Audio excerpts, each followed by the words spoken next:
Yeah, I know how to clear a room, don't I? There you go. We're back. Are we back? We're back on, okay. Had time to have a shave. Yeah, he's got his winter thing going. Is that for playoffs or? Yeah, this is it. This is my tough look. Both of you. Pat's got it all year round though. Yeah. Yeah. Anyways, Is that your tough look, Pat? so public question period. We have no public, so that's over. All right. Correspondence received for information or requiring direction of council.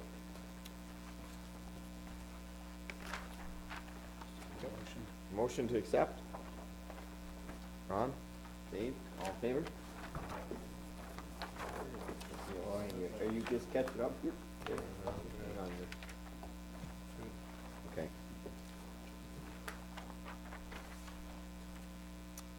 All right. Reports of committees, town staff matters, table for motions which notices have been previously given. And I have the, did you want to speak to the Maitland Valley? Is there anything in Well, there? there's something in there mentioning about our upcoming, hopefully, trees for Minto Yes. Farms. Yep. The other thing is, I was going to do it later, but I can do it now, is tomorrow night is their annual meeting, and it's in Roxeter, and it's open to all councillors if they're so inclined. I'll be going. Okay. And I missed the last meeting. It was under the weather, and I wanted to bring up something, and I'll be bringing it up at the next meeting with respect to the source water protection. Great. Ling Mark, I believe is the gal's name. Is it Ling Mark or Mark Ling? Ling Mark, I think. Okay. She had asked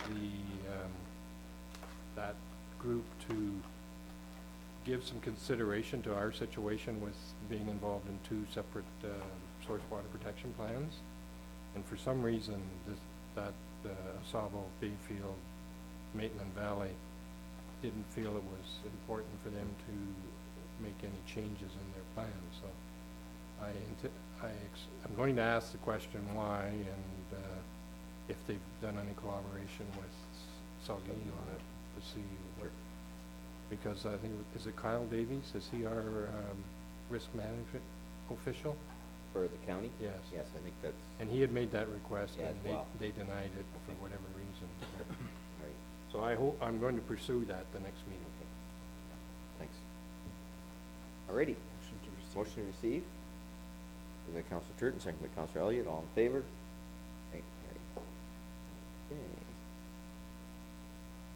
And, oh yeah, come on up there. You're almost past your bedtime. Yeah. That's okay. Committee. So the You're on. Cultural Roundtable, these are our minutes from our February 10th meeting. The Minto Creative Industry Incubator lease has been finalized, and the Business Development Coordinator position has been filled by Carissa Downey with a start date of today.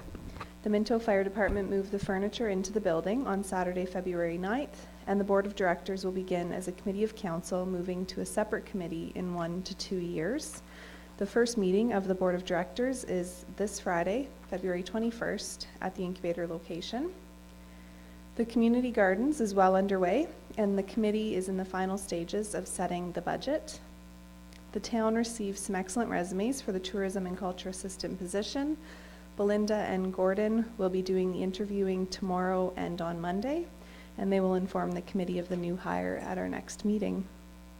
The Cultural Roundtable will be hosting a Murder at the Micklejohn on Friday, February 28th at 6 p.m.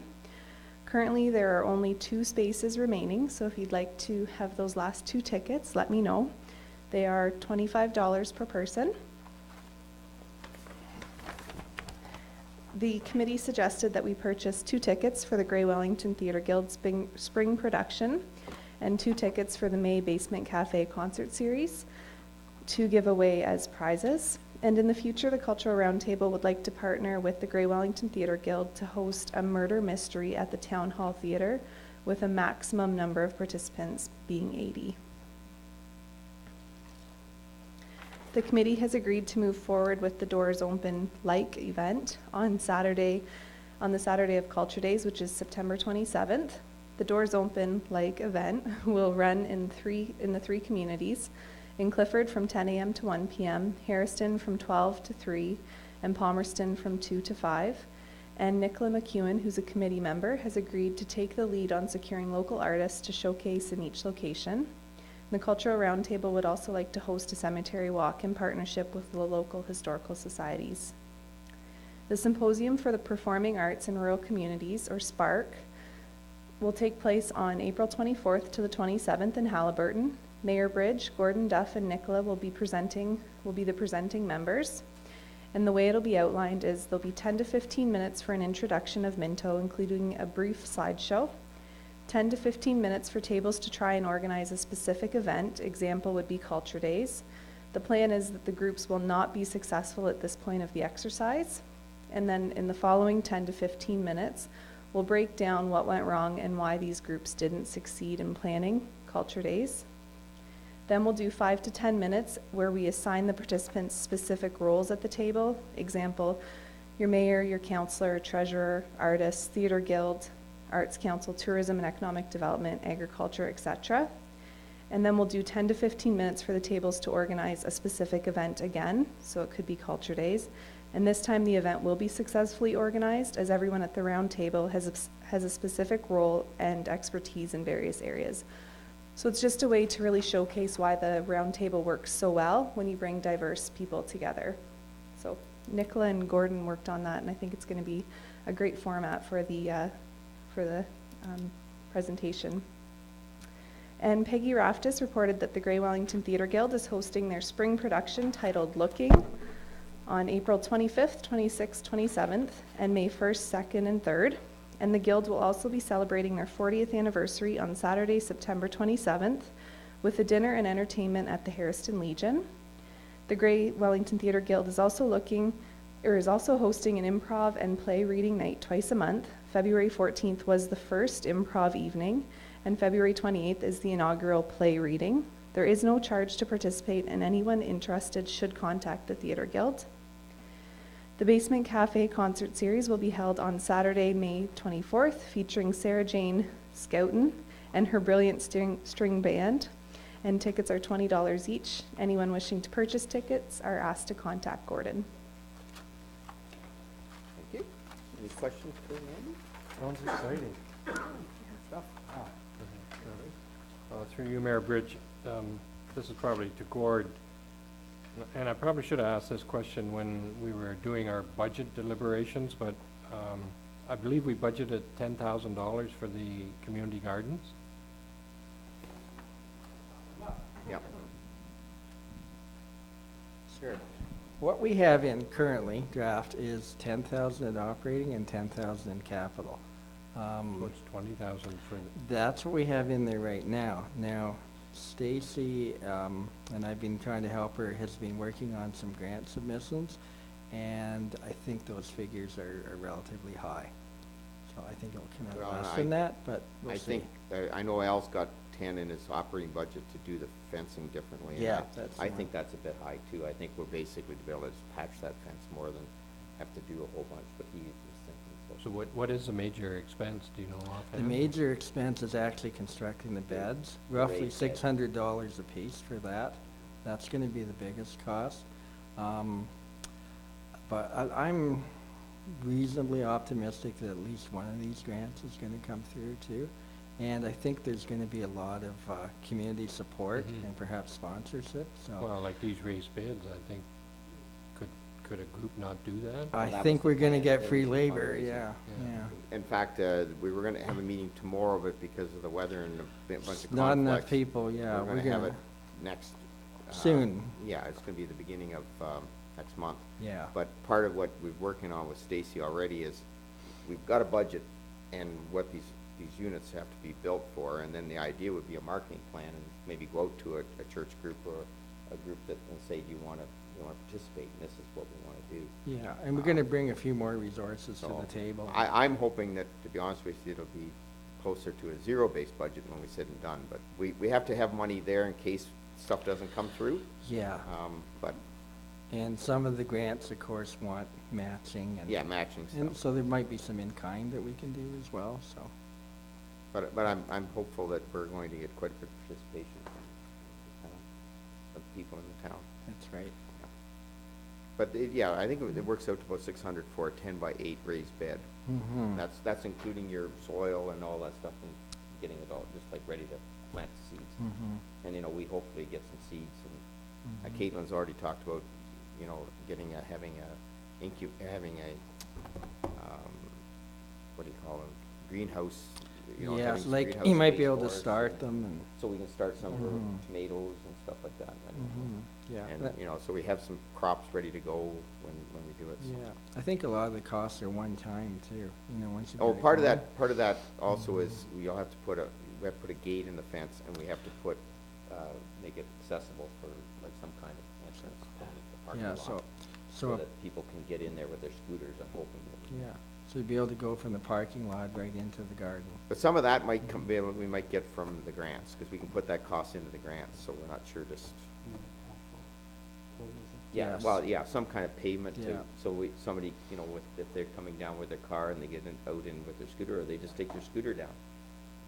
We put a few seniors. So would county accessibility grants apply there? There could be some accessibility grants there. I'm hoping to get also some grants from social services, because they have the money for that type Mhm. of thing as well. And, Public health, Private foundations, private that's where we're foundations. putting in There's for quite a too. few areas we can go And after. even though this is a project on municipal grounds, we're getting some assistance from our local groups already, because there's some programs that they qualify, so they can take over a part of it, Yeah. so, We've applied for 2 grants already. yes. They've yeah. gone in. Good. Quickly, Gordon, quite often I look at this and I wonder why your film fest is never mentioned in the cultural roundtable. We It's mention it probably- sometimes, but, yeah, I'll take any publicity we can get, for sure. Probably Yeah, should be mentioned, and maybe you can use it as some door prizes at some times too, because you yeah. have an excellent program there and you have good results, and And, it should be continued on, and I just Sure. think you should promote it more. Sure, If yeah. you could. Yeah, no, and I appreciate your help with it, for sure, too, yeah. Yeah, we usually try to do something around the hospital gala, but this would be, yeah, another opportunity, for sure. Okay, Good. thanks. Thank you. Motion to accept? Ron, Harry, all in favor? Very good. Now, Ron, are you gonna take this one? I, Because Matt wasn't really feeling too good, and we Yeah, I said was talking we Matt, knew yeah. you were here, so we figured you could handle it. there's really not a lot, you can see what's there unless someone has a question on anything. In there, I think it's pretty self-explanatory. I don't think there was any motions that needed to be brought forward to council that we'd asked for at this time. Any questions for Ron? Terry? I just have one, I guess, about the roof at the curling club, or the water issues at the curling club. Has that Yeah, been sorted out, or? Yeah, it's not been sorted out. The mayor and myself and Al Carr and Curling club? curling club met at the curling club, and we brought in, what was the name of the George, gentleman? well, he's our heating and ventilation Yeah. expert that put in the The dehumidifier. dehumidifiers, yeah. He So was he, there. he gave us some recommendations of where the humidifier is being turned up and down according to what people want to make ice and such like. So he made a recommendation that we put lock boxes on it, so it stays at, I think it's 53%. No, 38%, 38%, and it was 32 up or at something like that. 53%. It's up, it's been as high as 50, And it's gotta be down to 30. So that's one recommendation he meant, and he assumes that the water is actually leaking, and it's not always humidification, so we gotta wait till the snow's all gone, and there's different tests that they can do, and one may be a flood test that would, and when they put the flood on they can see where the water's coming in, because it could come anywhere and flow down and drop in at a different spot, so they have no idea where there's seepage, and they assume there is seepage. But that's, The one other thing they were going to do is turn the heaters too, they're not Yeah. turned the right way. I talked about, a little over my head, you might understand this, Dave, more of it, about air bubbles and circulation or whatever, and the heaters they put little side things on them, they shouldn't be, they should be turned out to So- create this So the circle flow thing. would circulate all around at the top of the building. So we're gonna do that, we can't do that till spring either, because we're gonna be into a mess trying to do it. The other option was maybe to take that E-roof off, well, because that could be a, His recommendation. he says it's past its prime, it's not doing anything just- anyways, and he said if you take it off, it could be, heat could be getting trapped up there as well when you have the heaters and the thing. In There was a perfect talking to the curling people, they said it was just put up for sound anyway. Yeah, and it was a bit of a perfect That's what storm I too figured. for the dehumidification thing, because unfortunately for us, we were putting what we call a leveling flood on the ice. At the same time, we didn't realize the dehumidifier wasn't working, so we created a lot more there too. So, there's been a few things, but the big thing about putting a lockbox on it, so we can prove once and for all, if it's locked at 33, which is supposed to be, that we're not getting this up and down and people are changing it, so we can say either rule it out or whatever. So right now, it's that, what if it was left the way it is, would that be all right or not? So I think it was a good meeting from Yeah, that it standpoint. was- I it think was. everybody kind of said, well, we'll live with it, hopefully we get through, we got a big John this weekend, and unfortunately, it's gonna get mild.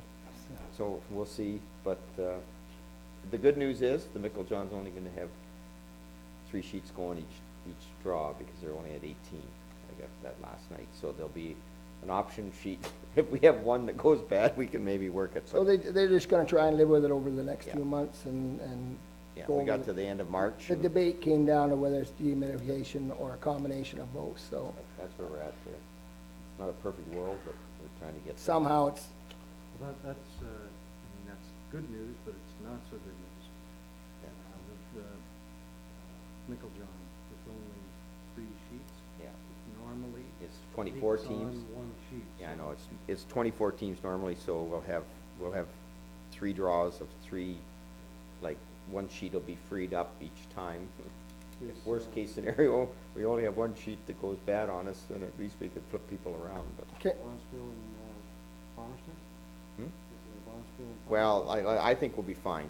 I think it'll work, but that's just I'm just Yeah, an you're eternal optimistic, optimist. so am I. But I'll be down there because I'm gonna be draw master. I'm not playing it this year. The old knees have given out, so I'll just be a draw master, so I'll be there for all the flack that I'll be taking. If it leaks, maybe I'll only be there for a little bit, then I'll leave. I'm glad you're there. 'cause if it's, I'm running the if it's bar. leaking Oh, out- that's good, Dave, as long as you're there. Anybody else wants to come down. Anyways, but we're trying our best. Yeah, anything else on that? Motion to, David, Terry, all in favor? Okay, good. All right. Treasurers, I guess, come on up. Mary Lou's not here. You'll be the, I'll be the treasurer. you'll be the chair of finance. Chair of Finance. Yeah, there we are. So we've got a large dollar value, but it's restricted to a few things. Our biggest item this time is virtually the final payment on the fire hall, $245,000 for that. And another approximately $40,000 for snow removal. Well, And, that's you'll imagine that. And about $75,000 in hydro costs, so all spread out, and 3 things, and they all add up very Yeah, fast. for sure. Any questions on the statement? Good. Motion to accept? Ron, Terry, all in favor? Okay. Next word? So the next is, I guess, the sequel to the energy plan that we adopted before July 1st, 2013. At that time, we were just required to report on our baseline, and the baseline is the year 2011.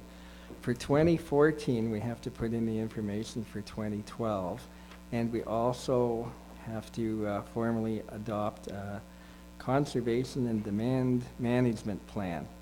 So fortunately, there's a really good website, or 2 websites, one with the Ministry of Energy and one with LAS, and there's a lot of model kind of statements. And I think that we can create a plan, mostly in-house, with a bit of assistance from LAS, which, as you were mentioning, there's mandate to do conservation, and it's no cost to the municipality. we met with Al Carr Recreation Facilities and Brian Hanson Public Works, because this phase kind of ties into actual actions that we could take in the next few years. And this plan is good for 5 years and then has to be adopted again. So we're going to do a couple of energy audits, and we're also going to upload the rest of our consumption data. There's calculators for greenhouse energy. And we still have our finance co-op student for a couple more months, and she assisted in the one last year, and so we've got her started on it again, and we've attended some seminars. So in the, I guess the background, they suggested that we come to council to kind of endorse this approach, and then we'll bring the plan to you before July 1st to formally adopt it. Good. Any questions? Motion to accept recommendation, made. Terry, all in favor? Terry, okay. And the other one's done already, so, there. This one we already did, right? Okay. And I got, Bill, you're on board for the joint several liability. Thank you, Mayor Bridge. This report is in response to council pulling the AMO correspondence and the letter of support that has been drafted to the Honorable John Gerritsen, the Attorney General. This is background information on joint and several liability. We had done a delegation to the same Mr. Gerritsen at the February 2012 Ogle-Roma Conference on this very issue. I'm sure at the time Frank Cowan attended that with us, and he promised that some amount of reform was pending. Premier at the time, at several speeches after that, said reform was coming. We still hear that reform is coming. It's our recommendation that you support the AMO and the AMO letter and the actions by Mr. Pettipies to force further reform to the Negligence Act. I don't have to go into a lot about that. Council's well aware of the 1% liability, 99% pay, and how that works. And that report contains some information on where that came from and the implications of that. Any questions? Just a couple of Chair, do we have any way of really knowing how much this issue affects our premium?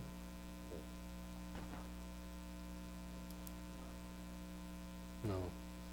Like, I mean, if we get what we're asking for, can we anticipate a reduction in our insurance premiums, or? That's what they're saying, Yeah.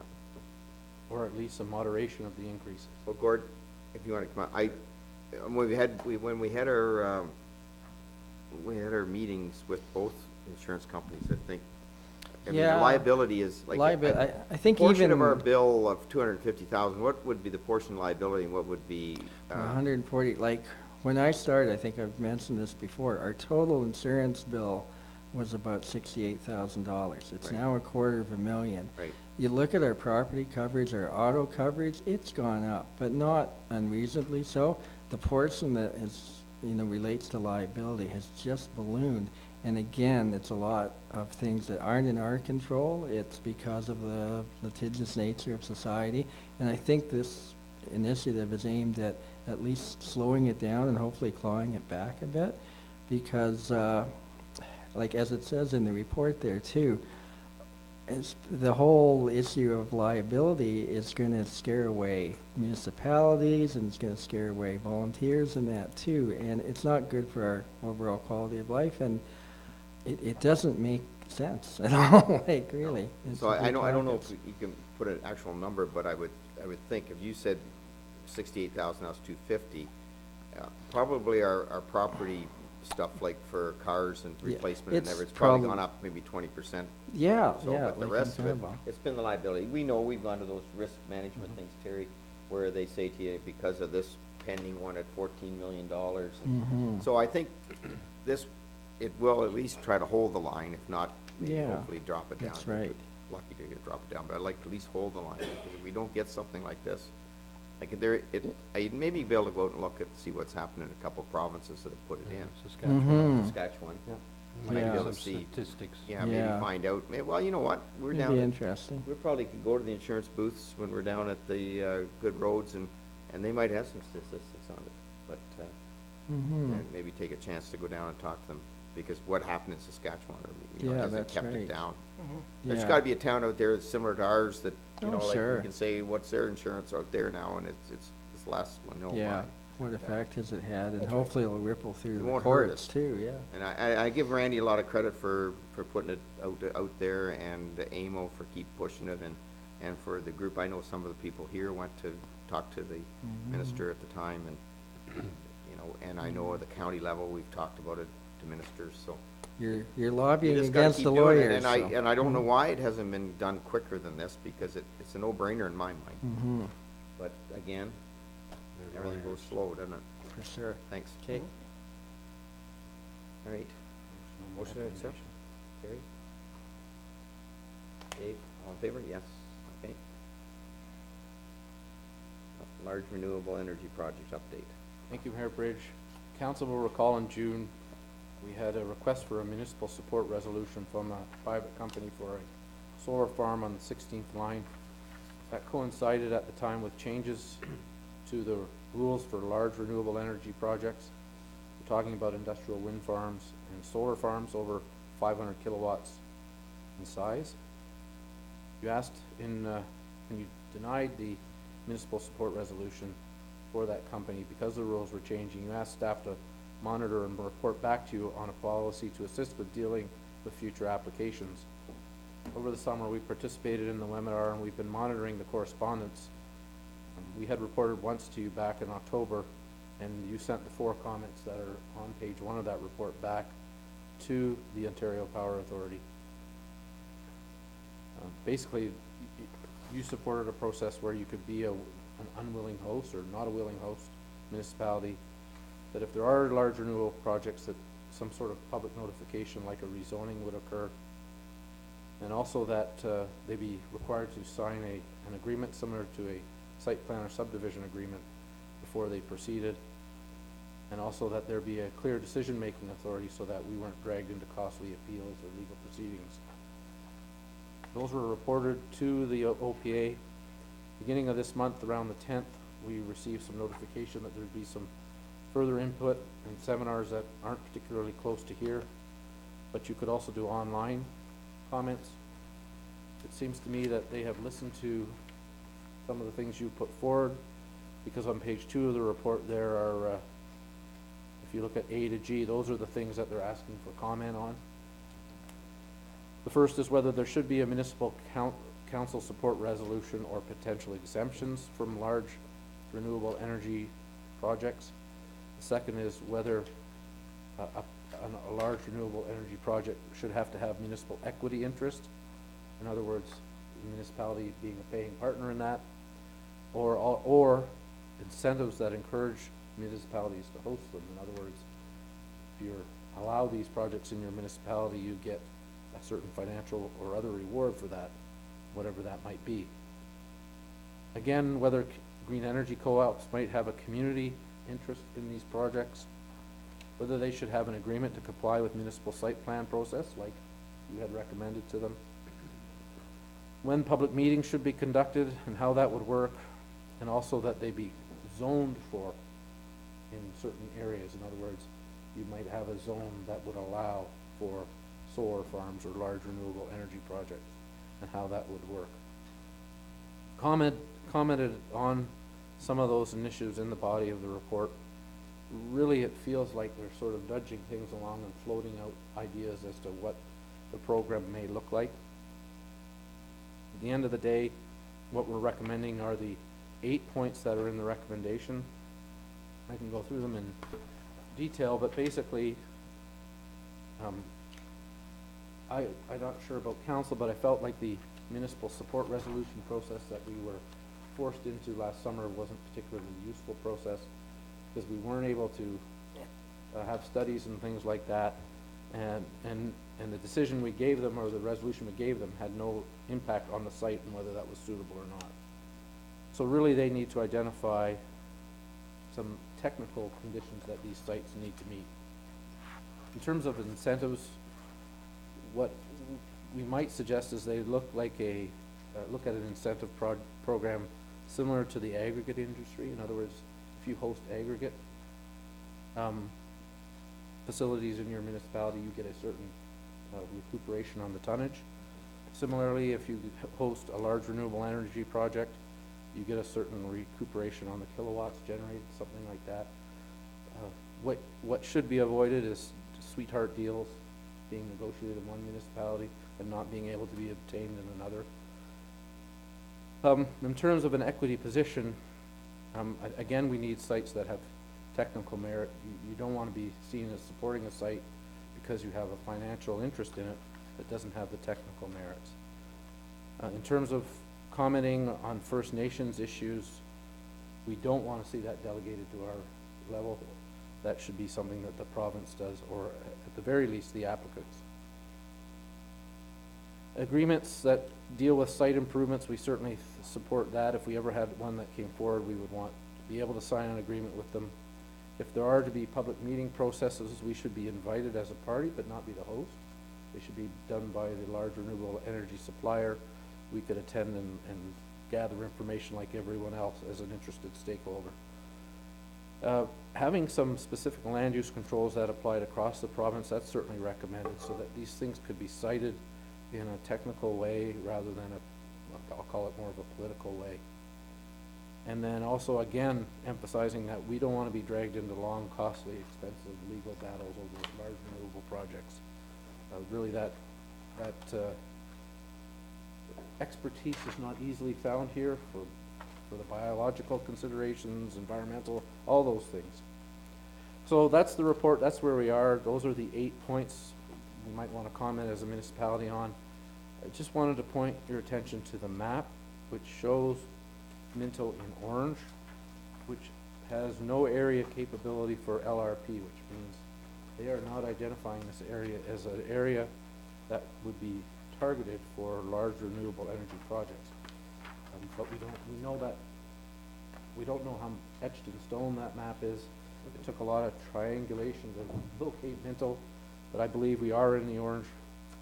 But that doesn't mean that you couldn't direct power into a green from a project in the orange. So you can see Minto, it says orange, it comes out yellow when you're. Yeah, it's orange.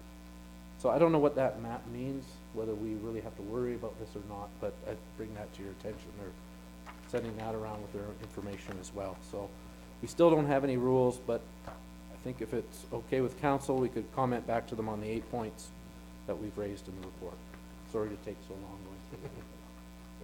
So do we know the status of our projects in town as far as the solar projects, or? It's different than this one. That's correct, Mayor Bridge. These are for bigger projects, but we have not heard on our smaller projects whether they've been approved or not.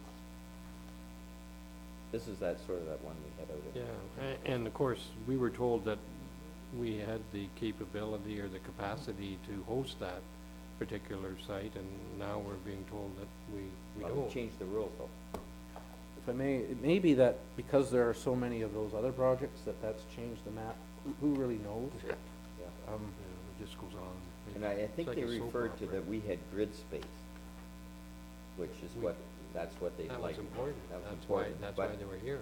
And it was on supposedly class 4 farmland, which wasn't, as it turned out, well, it was, but they haven't updated it for 50 years. But but they have changed the rules, so these are new rules. So maybe we're out of the picture now, I don't know. Could be. But usually that's the first question. You But have green space. I think, if I don't remember, that somebody wrote somewhere, I saw it, well, they're actually doing one in West Grace, which was one of the guys that they were doing one in West Gray. So, I thought I heard somewhere where West Gray was still looking at it. Am I right on that? Yeah, and so Durham might be, though, if I look on the little map here, which is fairly hard, Durham could be in a green area there, because I'm just looking at, it's hard to figure that out. Could be. I mean, it's not a real good scale map, but that was one of the projects that this company, the company was looking at ours, was doing there. And I think they did do that one, or are looking at it.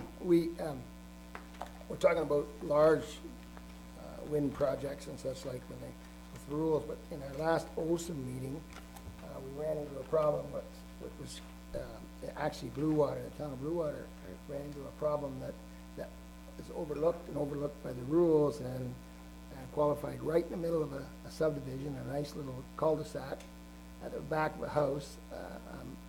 They applied for, I can't remember, but it's under the height of the regulation that they need to apply to get. And the owner decided that he was gonna build his own wind and had it all ready to go and dug the hole and looked like the government, he got all the okay from the government to go ahead and do it. The only reason they got it stopped was because he had to get a permit to put a cement base in. So their building inspector didn't allow the cement base, so the hole sits. But there's a regulation that's been overlooked by the government, and at such and such a height, which is huge in a town, and I can't, honestly, I wouldn't want to even comment the height, but it's huge for a community, and you could put it in your backyard. Well, And that is a problem for Blue Water, and it could be a problem for a lot of small communities, or even large communities, if someone decides that they got the money and they want to put on their own generator by putting in a wind farm. But that's for their own personal generation, that's not right. grid, yeah. And it would spoil, I mean, you can't have that in your Well, community. I kinda like what you've done here, Bill, and sort of laid it out, send it back. This is for their online comments. Has anybody got a concern about sending those comments back? But maybe we could talk too about, I don't know whether, I mean, certainly Olson's looking into this and what we can do. Oh, about your About- own generation? Yeah. Yeah, we can get into that later, but this one here, yeah. This isn't about this one, though. Yeah, but it would, it's just if this ever allows to go forward, I mean, we'd have. Yep. If I could, Mayor Bridge, maybe we could get information from Blue Sure, Water. yeah, I okay, could I in touch get with you all them. the information. Yeah, and then we can figure it out, just to make sure we. Absolutely, and But that's on just, this one, everybody's happy on this one? yeah, I think it's great. So I'll move that we go forward. Ron, all in favor? Yeah, Okay, good. And the next one is, you're on the draft plan. Mayor Bridge, the Orsi, or Charter Construction Draft Plan in Palmerston, most of you would be familiar with that. This is kind of in the vicinity of Prospect Street and Toronto Street in Palmerston. It's a letter from their planning consultant asking for an extension for 3 years. That's been submitted to the county. County is just asking if we have any objection as a municipality to that 3-year extension. I believe the draft plan has been bought by Dan Sinclair, so to see a local builder acquire that subdivision, and he has met with myself and his engineering consultant, Triton Engineering, and I think they have a good team to move this forward, so I'm recommending the extension. I'll move that we extend. I'll second that. Any discussion on it? I was around we were dealing with that in '86 Yep. and '87 in the Palmerston Council, so it's been around a long time. Okay, all in favor? Good. Nice to see some more construction. Didn't take long, eh? No. You're still on, Bill. Thank you, Mayor Bridge. The last report for me is on the Robos Wind Farm. It's another piece of correspondence council pulled at the last meeting, asked for further information on it. What I provided to you is Mr. Pettipies' letter, a map. Unfortunately, I didn't illustrate on the map where where the wind farm is, but you can see. Somewhere in that Nice map. map, though. In that black spot? If you see concession 12 sort of at the bottom of the Yep. map, it would be roughly Right. at the very bottom of the map. And then there is a map of the actual site itself that came off their website. So it's on the 12th line in Mapleton. It's about 2 kilometers from Tiviotdale, roughly. 3 kilometers from the end of the Airport. airport, the North Airport. This project maybe goes back further, but they had an open house in January 23rd, 2012. So I must admit, either we missed the correspondence on that, or certainly we did not attend and present anything on that wind turbine proposal, but interestingly enough, at the end, there is, someone got to them on the airport issue. You can see that they're suggesting they need a radio communications and radar study.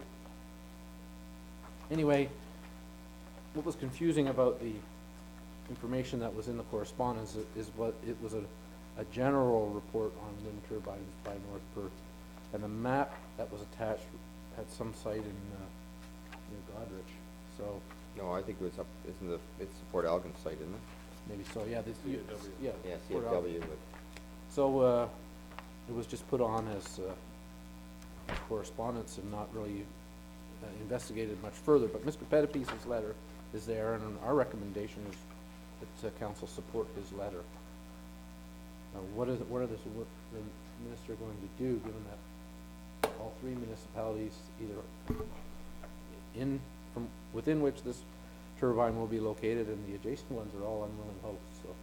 is the township of Mapleton, no? I believe so. It says in the paragraph 2 Well, maybe. that they are. I mean, they've got wind turbines in there, but I guess they haven't been willing. They've been dragged into it, really. Well, the town never got into it. They decided not to, because they couldn't fight it. We certainly have. There was a lawsuit there from citizens.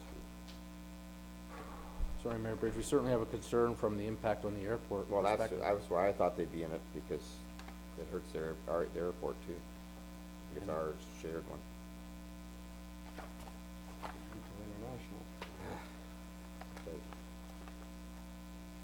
Okay.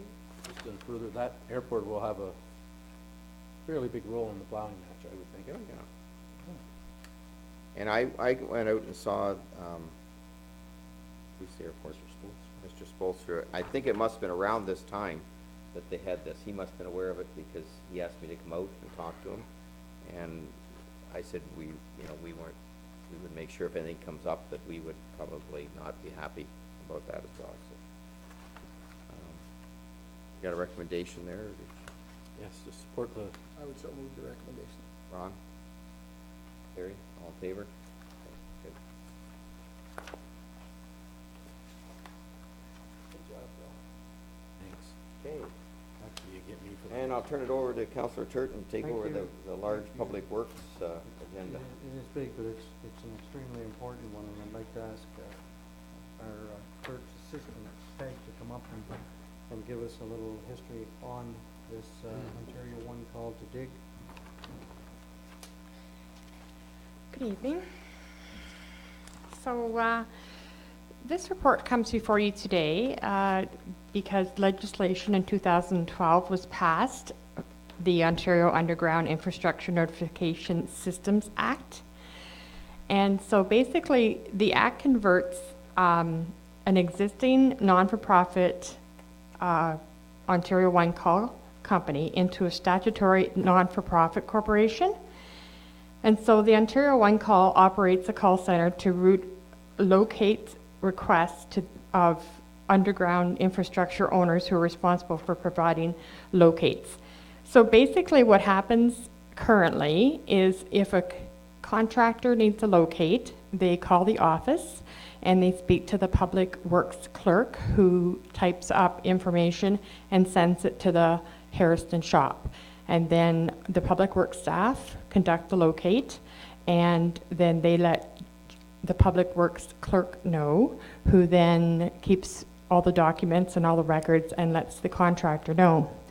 So with the new act, what they're proposing, or what is going to happen, is that there will be the Ontario One Call will be a single point contact call system for all underground infrastructure locates within the province. And then the Ontario One Call will contact the municipality and tell them that where the locate is needed. And so the municipality then will become a member of the Ontario One Call, and the municipality will mark the location of the underground infrastructure and provide written documentation back to Ontario One Call. So it just cuts out the contractor and sometimes there can be the miscommunication The information will come to the Ontario One Call, it will come to the municipality.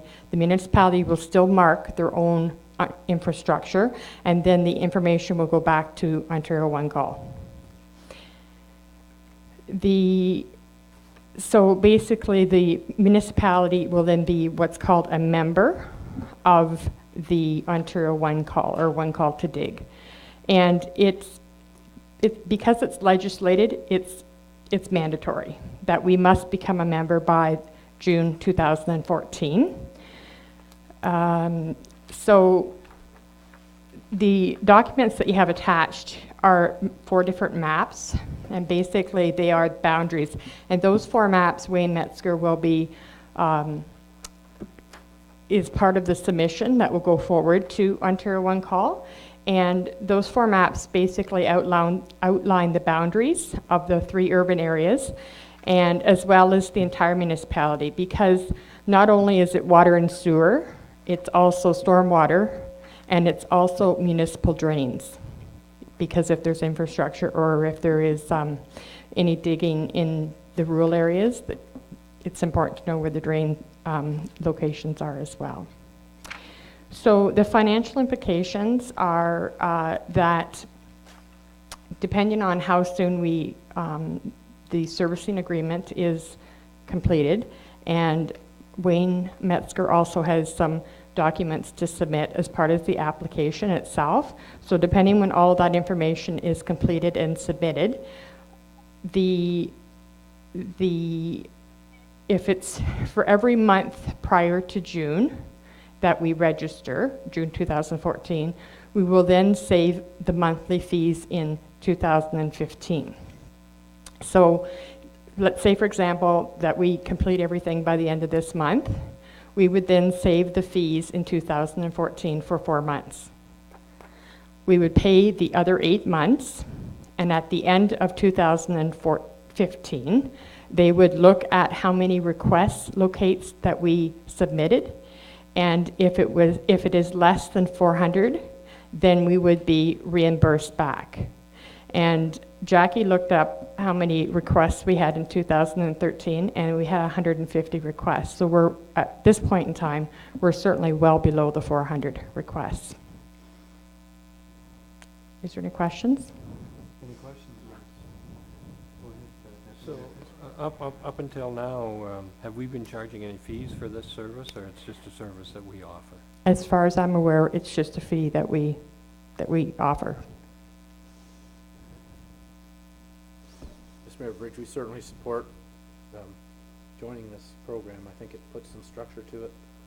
Oftentimes, people will call One Call now, and they'll get all everybody else's locates, and they don't get ours because we're not part of it. And then we get called the day before and say, where are your locates? So it puts it all into the same process. We believe after 2014, we'll be under 400, so it won't cost us anything after that. So we're looking forward to being part of this, and the staff and public works certainly support. Go ahead. And that was just to follow up with Bill. I know when we had department heads and they talked about it, was the fact that when we get that call, it's all of a sudden everybody else is out there locating, and then our guys might be busy working somewhere else on something, and they get the call that day. And so it's very hard for us. We got to drop something, go down there, locate. So this will be a better system, time-wise, for our people too. So they seem to think that it's going to work a lot better, and I think it probably will. And as Deputy Mayor Fisk whispered to me there, or they call too late, and we have a problem. So Do you have some experience with that? no, but that is happening. Public Works meetings, I mean, these guys have been talking about this for a few months, Yeah. quite a while, and I know that they're all pretty excited about getting this started. Yeah, and it'll just make it so there's more consistency, right? So there is a bylaw to consider in regular session to authorize the mayor and CO clerk to sign the service agreement. Any other questions for Peg? Thank you, Peg. So the recommendation here is that council receive the clerk's assistant and water foreman's Ontario One Call to Dig, Ontario One Call report dated January 14th, and consider a bylaw in regular session to authorize the mayor and the clerk to sign an Ontario One Call service agreement. Thank you, Mayor Briggs, for the seconder. Councilor Elliott, all in favor? That's carried. Thank you very much. We'll pass the chair back to you, Mayor Thank Briggs. you. And, additional items now. Ron? Yes, this is election year for the Olson Board, and I need support from this council to support me in my nomination to return to the board. When is that, in June? No, it's May, I think. Oh, May? Yeah. Is that when your conference is? Yes, it's going to be in Great Sound this year. Mayor Bridge, I have information on that conference that we can circulate, and maybe get councilors that wish to go and members of council, so. It's going to be a phenomenal, with it, they all get into the Bobby Orr Museum and there's all kinds of good things. We're hoping that as of last year, we had all the heads of government there, different parties, so we're hoping the Premier and There may Hudak not be an and- election by then? Well, the thoughts, there's two different thoughts on it. Yeah. If it's a spring election, will they all come because it's a spring election? Yeah. They want to be there, or because it's a spring election, they want to get on with their campaign and get on elsewhere. So, we've heard back from one for sure is coming, and, as soon as you get one, the other one will come usually, so. Looks like a really good program this year. Sorry, no, you probably got more information. Did you want me to prepare that motion for next meeting? Is that soon enough? Would that be okay, because we'll have everybody back too. Sure. Okay, yeah. All right. Terry, did you already do yours? Well, no, I thought of another one. Okay, oh, good. Good. At our hospital board meeting last week, it was announced that the gala is already sold out, and the wow. tickets aren't even available. Good.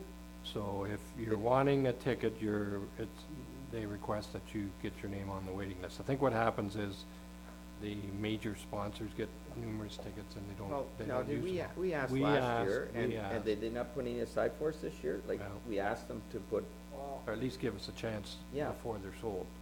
That was the information at the meeting, so I can follow up on that, but, because I thought we asked if at least the town, because we're a major sponsor, Yeah. should at least have an opportunity to That's get right. a table that's right, before they sell out every year. we did. I didn't even know we could, like, how do you, Well, that surprises me, because I thought they were gonna do that. how do you get the I opportunity? can pursue Maybe we that have to on start behalf. charging them for the arena. Take that off.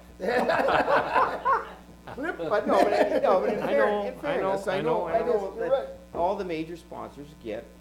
get it, and we said, well, we're a major sponsor. Sure we are. Anyway, I will pursue it if that's what you wish, and find out, I'll get us on the list and make sure that, I guess we need to know how many are. Yeah, I mean, I So thought, something can be circulated in the next little while, and then, get it to me, and then I'll make it known that we expect to have tickets available. Do you still want us to phone and put our names on the list? No, I'm gonna do that. You'll do that? Bill, Let Bill know if you wanna staff go. will get the numbers for me, and then I'll ask, I'll tell them how many tickets we need. like, I know Counselor Faulkner probably has a table for his family, because they go every year, but he's already got it, but, I mean, but again, people that get a table every year, they get first dibs, right? But, I don't know. That was, the explanation was that those people use up all the tickets, but they don't use all the tickets, and so they come back, and that's why they're saying, get your name on the list, but So if we'll, you had a ticket last year, you're not getting back? doesn't matter. It doesn't seem to matter, I guess, it's that popular of an event, so, Yeah. and everybody likes to contribute to the hospital's good Right. cause, so. Yeah. So if I get the information, then I will All right, well, take you it from do it, there. Chair. Okay. Dave? Yeah, I'm not sure how much about the Harrison Food Bank that's been brought forth, but there has been a committee established. We have agreed that the new food bank is going to be held at Pat Savage's church, Youth for Christ Church. The OPP station in Palmerston has been really good to us, giving us some, thank you, Mayor Bridge, for some stands. Shelving, we got the Shelving, shelving yeah. for you. The OPP station in town here in Hairston was offered, but we declined.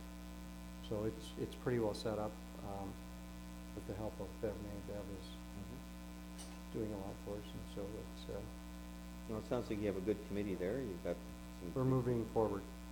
Not saying that it was moving backwards, No, saying that the new committee has Yes. taken over and everything's good. well, we all appreciate what Bev's done all those years, but he's one of a kind. You don't find too many volunteers like that anymore.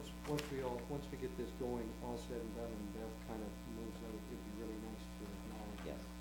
Ask her to come out to a meeting and, so work. And I know there's all kinds of other people that do a lot of work as well. Her and, who's their helper again? Mrs. It's Mrs. Rank, yep, yep, So, great. Both in their eighties. Okay, good stuff. Moved by Councilor Turton, second by Councilor Elliott, the Committee of Whole convenes into the Town of Minto Council. All in favor? Carried. Any notices of motion? Nope. Moved by Deputy Mayor Fisk, second by Councilor Elliott, the Council of the Town of Minto ratifies the motions made in the Committee of the Whole. All in favor?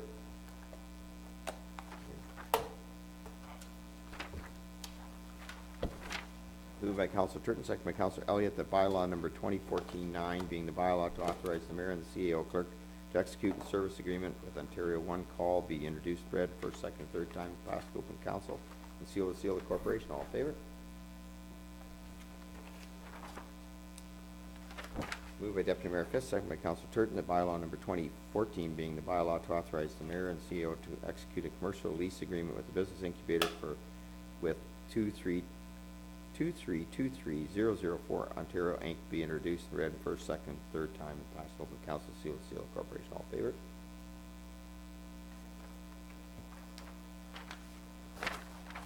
Moved by Councilor Elliott, second by Deputy Mayor Fisk, the bylaw number 2014-11 being the bylaw to amend the town Minto zoning bylaw.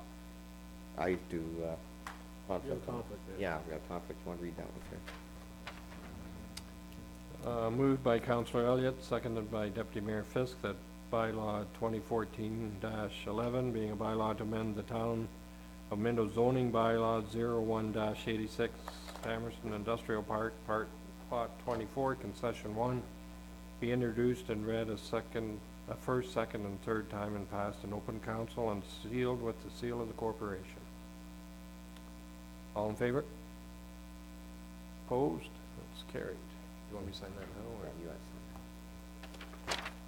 Moved by Councilor Turton, second by Deputy Mayor Fisk, that bylaw number 2014-11 being the bylaw to amend the town zoning bylaw 186, part lot 83, concession D, 10 Hutchison Street, Harrison, be introduced, read, first, second, and third time, passed over council, sealed, seal of the corporation. All in favor?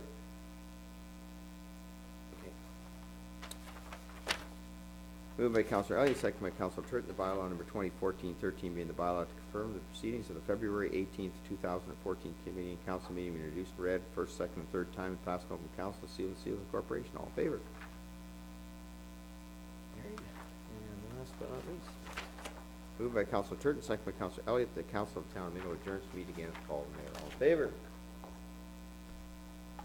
Thank you, gentlemen. Good meeting.